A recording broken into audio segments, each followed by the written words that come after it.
Bonjour les enfants et bienvenue sur Histoire pour enfants à écouter. Aujourd'hui, je vais vous raconter l'histoire de la mystérieuse légende de Pâques. Installe-toi bien confortablement, l'histoire va commencer.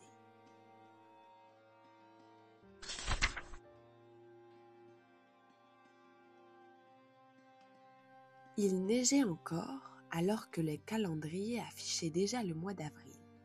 Le ciel restait gris, les rivières étaient figées et les enfants du village se demandaient tous la même chose. Où est passé le printemps? Lila, une fillette au manteau violet et aux bottes pleines de boue, leva les yeux vers les arbres.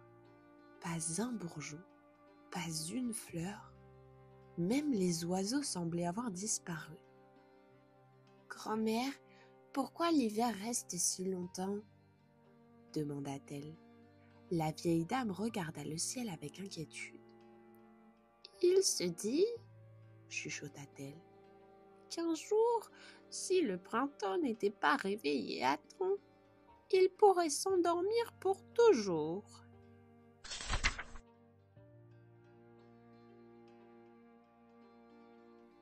Lila frissonna. Cette nuit-là, elle fit un rêve étrange. Un lapin blanc sautait entre des œufs brillants dans une clairière ensoleillée. Lorsqu'il la regardait, ses yeux brillaient comme deux étoiles.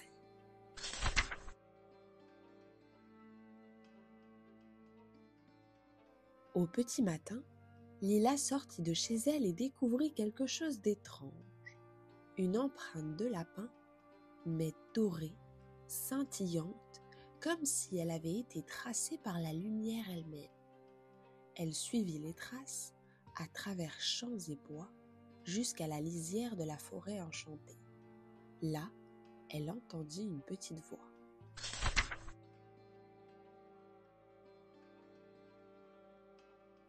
« Tu m'as trouvée? Enfin !»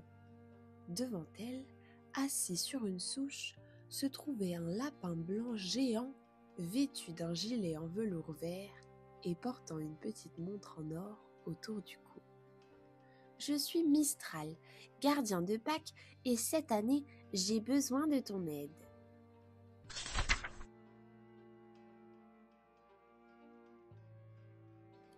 Mistral expliqua que chaque année, le printemps naissait d'un œuf magique, l'œuf de la lumière. Ce trésor millénaire, lorsqu'il éclot sous les rayons du soleil, libère l'énergie du renouveau. Mais cette année, Ombre-Lune, un corbeau malicieux et jaloux, l'avait volé et caché dans un lieu secret. Sans lui, le printemps ne peut pas revenir. Et les œufs de Pâques, ils n'apparaîtront jamais dans les jardins des enfants. Lila sentit une colère monter en elle. Ce n'était pas juste, elle devait aider. « Dis-moi où commencer. » Mistral hocha la tête. « Alors suis-moi, le voyage sera long. »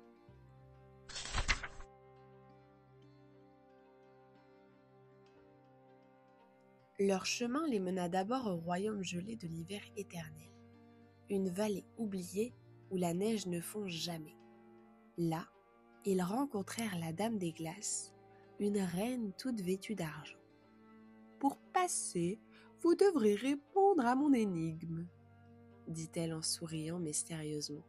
« Je me lève chaque jour sans jamais marcher.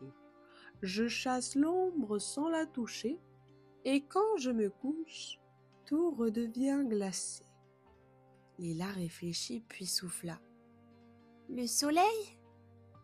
La reine sourit et ouvrit un portail de lumière. « Que la chaleur t'accompagne, enfant du renouveau. »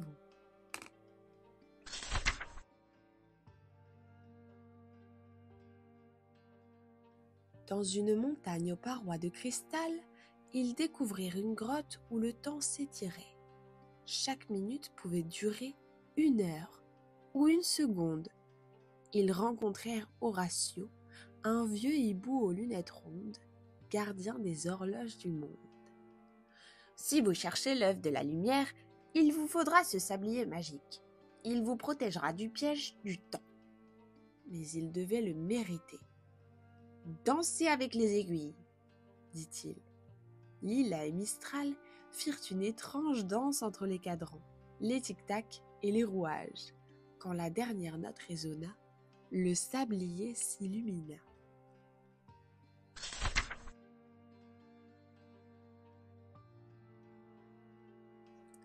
Dans la journée, ils arrivèrent dans une clairière remplie de petits poussins dorés, tous en train de décorer des œufs de 1000 couleurs.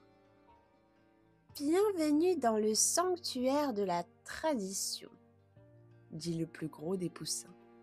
Il leur raconta la véritable légende de Pâques. Autrefois, les saisons ne se succédaient pas, mais un jour, un œuf pondu par une poule d'or fut trouvé par un lapin blanc. En le posant au creux d'un rayon de soleil, le monde s'éveilla à la vie. Depuis, chaque année, l'œuf de la lumière doit être ramené à la lumière par un cœur pur. Lila sentit son cœur battre plus fort.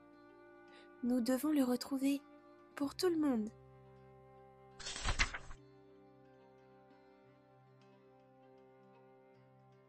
Soudain, une ombre passa dans le ciel. Ombre-lune. Le corbeau riait. « Vous êtes bien courageux, mais trop lent.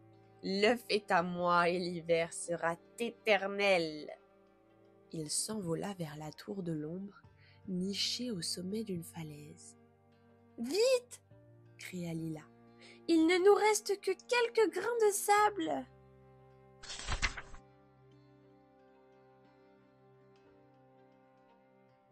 La tour était noire, sinistre, gardée par des chauves-souris et des éclairs d'orage. Lila et Mistral pénétrèrent dans une salle remplie de miroirs mouvants. « Lequel montre le chemin ?» murmura Mistral. Lila se rappela les paroles des poussins. Seul un cœur pur voit la vérité. Elle ferma les yeux, écouta son cœur et vit dans un miroir non pas elle-même, mais Mistral tenant l'œuf. Elle le toucha et le miroir éclata en lumière.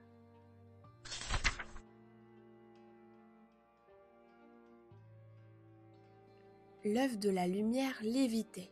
Il se fendit lentement. Une explosion dorée parcourut le ciel.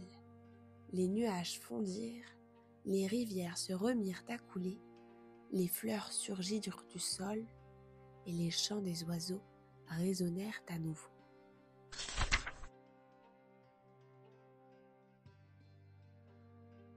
La reine Floralia apparut, entourée d'abeilles et de papillons.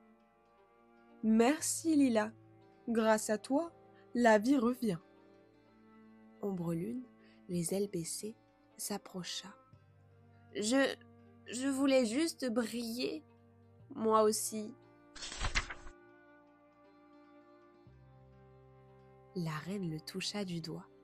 « Tu peux briller en aidant. » Le corbeau devint alors le messager du printemps, chargé de répandre les graines du renouveau.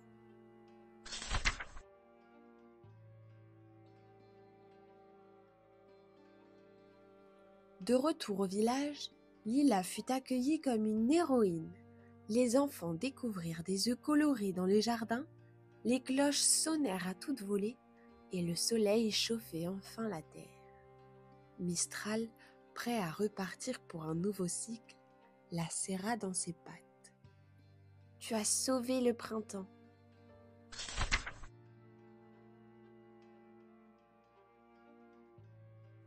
Il lui tendit un œuf en chocolat tout spécial.